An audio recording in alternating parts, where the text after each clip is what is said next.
Hi friends, welcome back to my YouTube channel. I am Tanu. ಯಾರೆಲ್ಲ ನನ್ನ ಚಾನಲ್ನ first time ನೋಡ್ತಾ ಇದ್ದೀರಾ, ಪ್ಲೀಸ್ ಸಬ್ಸ್ಕ್ರೈಬ್ ಮಾಡಿ. ಇವತ್ತು ವರಮಹಾಲಕ್ಷ್ಮಿ ಹಬ್ಬದ್ದು ವ್ಲಾಗ್. ಈಗ ಆ್ಯಕ್ಚುಲಿ ಎದ್ದು ಸ್ನಾನ ಎಲ್ಲ ಆಗಿದೆ. ಸೊ ಟೈಮ್ ಆಲ್ಮೋಸ್ಟ್ 6 o'clock ಆಗೋಗಿದೆ. ಸೊ ನಂಗೆ ಗೊತ್ತು ನಮ್ಮ ಅತ್ತೆ ಎಲ್ಲ ಪೂಜೆ ಎಲ್ಲ ಮುಗಿಸಿರ್ತಾರೆ, ಆಲ್ಮೋಸ್ಟ್ 5 ಗಂಟೆ ಅಷ್ಟರಲ್ಲೇ ಪೂಜೆ ಮುಗಿಸಿರ್ತಾರೆ ಅಂತ. ಸೊ ಸರಿ ಬನ್ನಿ ಹೋಗಿ ನೋಡೋಣ. ಸೊ ನಾನು ಹೇಳಿರಲಿಲ್ವಾ ಎಲ್ಲ ಪೂಜೆ ಆಗಿದೆ ಅಂತ. ಸೊ ನೋಡ್ಬೋದು ಪೂಜೆ ಆಗಿದೆ. ನಮ್ಮ ಮನೇಲಿ ಏನು ಜಾಸ್ತಿ ಗ್ರ್ಯಾಂಡಾಗಿ ಮಾಡಲ್ಲ, ಸಿಂಪಲ್ಲಾಗೇ ಮಾಡ್ತೀವಿ. ಯಾಕಂತಂದರೆ ನನ್ನ ಅರ್ಥದಲ್ಲಿ ಭಕ್ತಿಯಿಂದ ಪೂಜೆ ಮಾಡಿದ್ರೇ ಸಾಕು. ಗ್ರ್ಯಾಂಡಾಗಿ ಮಾಡೋದು ಡೆಕೋರೇಷನ್ ಎಲ್ಲ ಮಾಡೋದು ಅದು ನಿಮ್ಮ ಅಗತ್ಯಕ್ಕೆ ಬಿಟ್ಟಿದ್ದು. ಬಟ್ ನನಗೆ ಲಕ್ಷ್ಮೀನ ಕಳಸ ಊರಿ ಪೂಜೆ ಮಾಡಿದ್ರೇ ಲಕ್ಷ್ಮಿ ಒಲಿತಾಳೆ ಅನ್ನೋ ನಂಬಿಕೆಯಲ್ಲಿದ್ದೀನಿ. ಸೊ ಇನ್ನು ಕಳಸಕ್ಕೆ ಏನೇನು ಹಾಕಿರ್ತೀವಿ ಅಂತ ಅಂದರೆ ಅರಿಶಿಣ, ಕುಂಕುಮ, ಅಕ್ಷತೆ, ಹೂಗಳು ಹಾಕಿ ಲಕ್ಷ್ಮಿ ಫೋಟೋ ಇಟ್ಟು ಮತ್ತು ತೆಂಗಿನಕಾಯಿ ಹಾಕಿ ಹೂವಿನ ಎಲೆಗಳಿಂದ ಹಾಕಿ ತೆಂಗಿನಕಾಯಿ ಇಟ್ಟು ಮತ್ತು ಕಳಶ ಊರಿ ಪೂಜೆ ಮಾಡ್ತೀವಿ.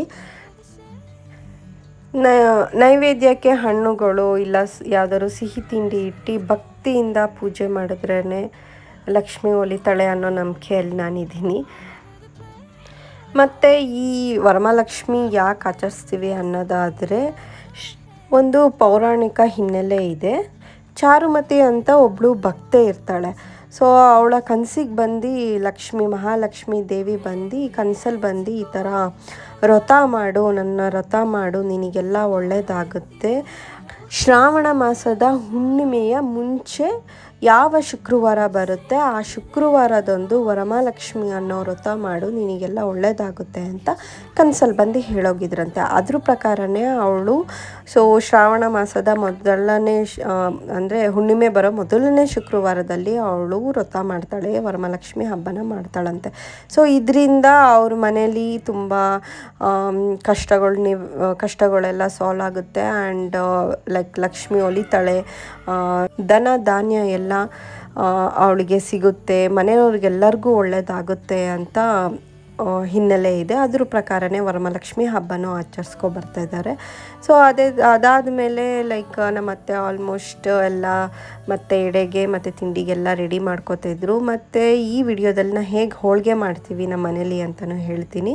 ಸೊ ಹೋಳಿಗೆಗೆ ಏನಿಲ್ಲ, ಫಸ್ಟ್ ಗ್ರೈಂಡರ್ನ ಕ್ಲೀನ್ ಮಾಡ್ಕೊಬಿಡೋಣ. ಯಾಕಂದರೆ ಹೋಳಿಗೆಗೆ ಆ್ಯಕ್ಚುಲಿ ಬೇಳೆ ನೆನೆ ಹಾಕ್ಕೊಂಡಿದ್ದಾರೆ ಮತ್ತು ಬೇಳೆ ಎಲ್ಲ ಅದು ಸ್ವಲ್ಪ ಬೇಯಕ್ಕಿಟ್ಟಿದ್ದಾರೆ. ಸೊ ಅದನ್ನು ಸ್ವಲ್ಪ ಗ್ರೈಂಡಲ್ಲಿ ಹಾಕಿ ನಾವು ಮಿಕ್ಸ್ ಮಾಡ್ಕೊಬಿಡ್ತೀವಿ ಫಸ್ಟೇ. ಆದರೆ ಈ ಗ್ರೈಂಡರ್ ಯೂಶ್ವಲಿ ಕಂಟಿನ್ಯೂ ಯೂಸ್ ಮಾಡ್ತಿದ್ದಕ್ಕೆ ಸ್ವಲ್ಪ ಧೂಳಾಗಿತ್ತು, ಕ್ಲೀನ್ ಮಾಡ್ತಾಯಿದ್ದೆ. ಸೊ ನೋಡ್ಬೋದು ಬೇಳೆ ಮತ್ತು ಬೆಲ್ಲನ ಸ್ವಲ್ಪ ಬೇಯಕ್ಕಿಟ್ಟಿದ್ದಾರೆ. ದ ಮೀನ್ ವ್ಯಾಲ್ಯೂ ಚಿತ್ರಾನ್ನನೂ ಆಗಿದೆ, ಪುಳಿಯೋಗರೆನೂ ಆಗಿದೆ. ಸೊ ಅದಾದಮೇಲೆ ಮೊಸರನ್ನೂ ಮಾಡಿದ್ದಾರೆ. ಮೊಸರನ್ನಕ್ಕೆ ಒಗ್ಗರಣೆ ಹಾಕಿಟ್ಟಿದ್ದಾರೆ. ಆ್ಯಕ್ಚುಲಿ ಇನ್ನು ಮೊಸರೆಲ್ಲ ಹಾಕಿ ಕಲಿಸ್ಬೇಕು. ಈಗ ಗ್ರೈಂಡರಿಗೆ ಬೇಳೆ ಮತ್ತು ಬೆಲ್ಲನ ಏನು ಹಾಕ್ಕೊಂಡಿದ್ವಲ್ಲ ಅದನ್ನು ಗ್ರೈಂಡರಿಗೆ ಹಾಕ್ತಾಯಿದ್ದೀವಿ. ಸೊ ಗ್ರೈಂಡರಲ್ಲಿ ಈ ಮಿಕ್ಸಿಗೆ ಹಾಕೋದಕ್ಕಿಂತ ಈ ಥರ ಗ್ರೈಂಡರಲ್ಲಿ ಹಾಕೋದ್ರಿಂದ ಬೇಗ ಅದು ಪೇಸ್ಟ್ ಚೆನ್ನಾಗಾಗುತ್ತೆ, ತುಂಬ ಸ್ಮೂತಿಯಾಗಿ ಪೇಸ್ಟ್ ಬರುತ್ತೆ.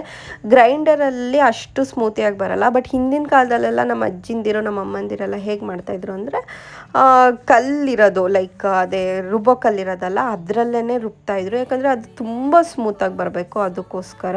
ಸೊ ಅದ್ರ ಪ್ರಕಾರನೇ ಮೈದಾ ಹಿಟ್ಟನ್ನು ಕಲಸಿಟ್ಕೊಂಡಿದ್ದಾರೆ ಎಣ್ಣೆಯಲ್ಲಿ.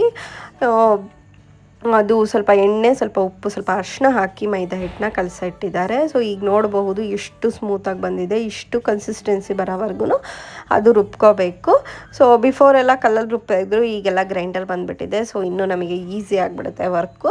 ಸೊ ಗ್ರೈಂಡರಲ್ಲಿ ಇನ್ನೂ ಚೆನ್ನಾಗಿ ಬರುತ್ತೆ. ಸೊ ಈಗ ಮೈದಾ ಹಿಟ್ಟನ್ನು ಬಿಫೋರ್ 2 hour ಮುಂಚೆನೇ ನೆನೆಸಿ ಇಟ್ಟಿರಬೇಕು, ಅಂದರೆ ಕಲಸಿಟ್ಟಿರಬೇಕು. ಅದು ನೆನಿಬೇಕು ಚೆನ್ನಾಗಿ, ಆವಾಗಲೇ ಸ್ವಲ್ಪ ಹೋಳಿಗೆ ಮಾಡೋದು ತುಂಬ ಚೆನ್ನಾಗಿ ಬರುತ್ತೆ. ಇದು ಆ್ಯಕ್ಚುಲಿ ಹೂರ್ಣ ಅಂತ ಹೇಳ್ತೀವಿ.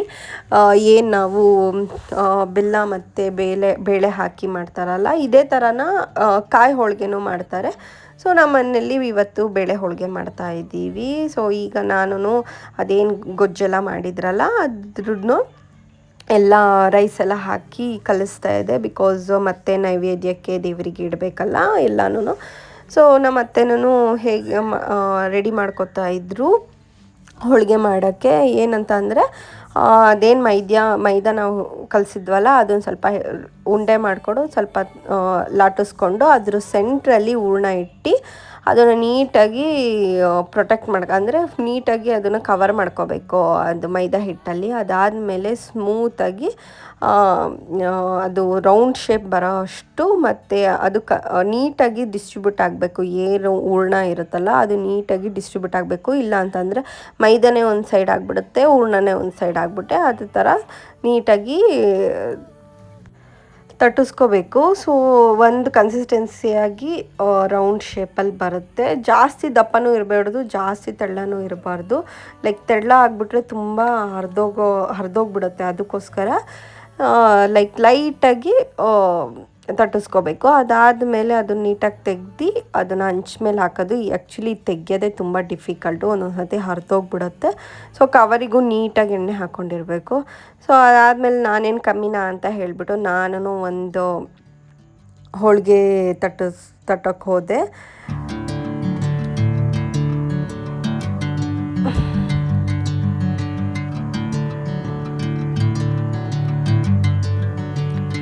ನೀಟಾಗಿ ಅದಾದಮೇಲೆ ಸ್ವಲ್ಪ ಹೋಳಿಗೆ ಎಲ್ಲ ಬೆಂದಾದಮೇಲೆ ಎಲ್ಲ ನೈವೇದ್ಯಕ್ಕೆ ಎಲ್ಲ ರೆಡಿ ಮಾಡ್ಕೊಂಡ್ವಿ. ಈ ನೈವೇದ್ಯಕ್ಕೆ ಇಟ್ಟಿರೋದು ಅಂದರೆ ಪುಳಿಯೋಗರೆ ಆಗಲಿ, ಚಿತ್ರಾನ್ನ ಆಗಲಿ, ಮೊಸರನ್ನ ಆಗಲಿ ಯಾವುದಕ್ಕೂ ಈರುಳ್ಳಿ ಬೆಳ್ಳುಳ್ಳಿ ಯೂಸ್ ಮಾಡಬಾರ್ದು ಅಂತ ಹೇಳ್ತಾರೆ. ಅದಕ್ಕೂ ಒಂದು ಪುರಾಣದ ಹಿನ್ನೆಲೆ ಇದೆ. ಏನಂತ ಅಂದರೆ ಈ ಸಮುದ್ರ ಮಂಥನದಲ್ಲಿ ರಾಹು ಕೇತು ಇದ್ದವರು ಅವರು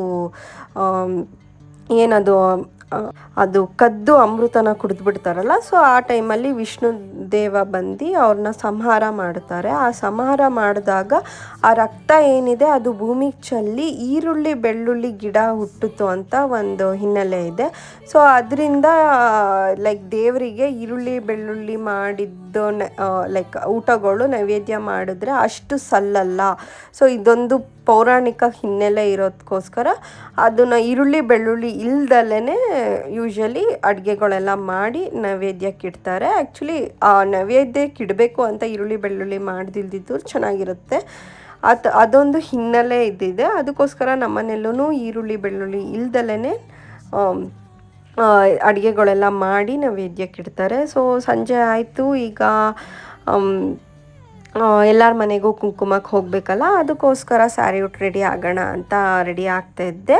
ಸೊ ಇದೇ ಆ್ಯಕ್ಚುಲಿ ಸ್ಯಾರಿ. ಇದು ಆ್ಯಕ್ಚುಲಿ ಹಳೆ ಸ್ಯಾರಿನೇ, ಬಟ್ ತುಂಬ ದಿನ ಆಗಿತ್ತು ಹುಟ್ಟಿ. ಹೇಗೆ ರೆಡಿ ಆಗ್ತೀನಿ, ಈಗ ರೆಡಿ ಆಗಿದ್ದೀನಿ. ಸೊ ಈ ಥರ ಕಾಣಿಸ್ತಾ ಇದ್ದೀನಿ. ಚೆನ್ನಾಗಿ ಅಷ್ಟೇನು ರೆಡಿ ಆಗಿಲ್ಲ, ಬಟ್ ಓಕೆ. ಬಟ್ ಅದಾದಮೇಲೆ ಎಲ್ಲರ ಮನೆಗೆಲ್ಲ ಹೋಗಿ ಕುಂಕುಮ ಇಸ್ಕೊಂಡು ಬಂದೆ. ಅವರು ಎಲ್ಲ ಬಂದು ಹೋದರು. ನಾವು ದೇವ್ರ ಹತ್ರ ಬೇಡ್ಕೊಳ್ಬೇಕಾದ್ರೆ ಯಾವಾಗ್ಲೂ ನನಗೆ ಅದು ಬೇಕು ಇದು ಬೇಕು ಅಂತ ಬೇಡ್ಕೊತೀವಿ. ಅದ್ರ ಮೊದಲು ನಾವು ಖುಷಿಯಾಗಿರಬೇಕು ಅಂತ ಬೇಡ್ಕೊಂಡ್ರೆ, ನಾವು ಖುಷಿಯಾಗಿ ಇರಬೇಕಾದ್ರೆ ದೇವ್ರು ಏನೇನು ಕೊಡಬೇಕು ಅದನ್ನು ಕೊಟ್ಟೇ ಕೊಡ್ತಾನಲ್ವ. ಸೊ ಅದು ಬೇಕು ಇದು ಬೇಕು ಅಂತ ಬೇಡ್ಕೊಳ್ಳೋಕ್ಕಿಂತ ಮುಂಚೆ ನಾವು ಖುಷಿಯಾಗಿರೋಣ ಅಂತ ಒಂದು ಸತಿ ಬೇಡ್ಕೊಳ್ಳೋಣ ದೇವ್ರ ಹತ್ರ. ಸೊ ಆವಾಗ ನಮಗೆ ಖುಷಿಯಾಗಿರ್ಬೇಕಂತ ಅಂದರೆ ಎಲ್ಲನೂ ದೇವ್ರು ಕೊಡ್ತಾನೆ ಅನ್ನೋದು ನನ್ನ ನಂಬಿಕೆ. Thank you.